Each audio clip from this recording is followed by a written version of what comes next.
Current affair किसी भी competitive exam की दृष्टि से बहुत इंपॉर्टेंट रोल प्ले करता है। तो मैं आपके सामने डेली टॉप 10 करंट अफेयर लेकर आता रहूँगा, जिसमें 10 प्रश्न होंगे।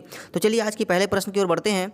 हाल ही में एएसआई ने किस राज्य के बांधवगढ़ में 20 बौद्ध गुफाओं की खोज की है?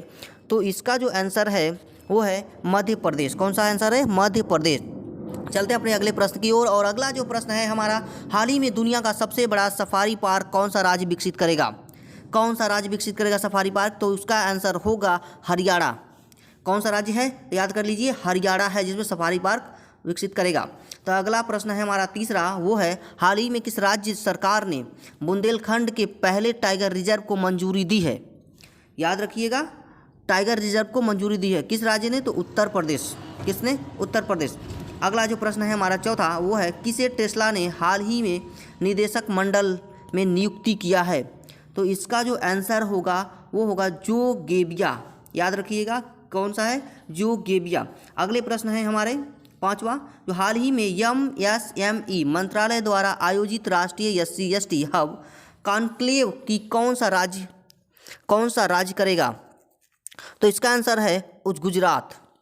अगला जो हमारा प्रश्न है, किस राज्य की पुल्लमपारा पंचायत हाल ही में देश की पहली डिजिटल रूप से साक्षर पंचायत बनी है? तो इसका जो आंसर होगा वो है केरल। कौन सा आंसर है? केरल है। तो इसी क्रम में हमारा जो अगला प्रश्न है वो है हाल ही में CBI ने ड्रग नेटवर्क खत्म करने के लिए कौन सा ऑपरेशन शुरू किया है? तो उस ऑपरेशन का नाम है गरुड़। क्या नाम है? गरुड़ नाम है, याद रख लीजिएगा। अगला जो प्रश्न है हमारा, अडानी ग्रीन्स ने हाल ही में दुनिया का सबसे बड़ा पवन और ऊर्जा संयंत्र कहाँ पर शुरू किया है? ये बड़ा ज़बरदस्त क्वेश्चन। अडानी ग्रीन्स ने हाल ही में दुनिया का सबसे बड़ा पवन और ऊर्जा संयंत्र कहाँ पर शुरू किया है? तो इसका जो आंसर है वह है राजस्थान।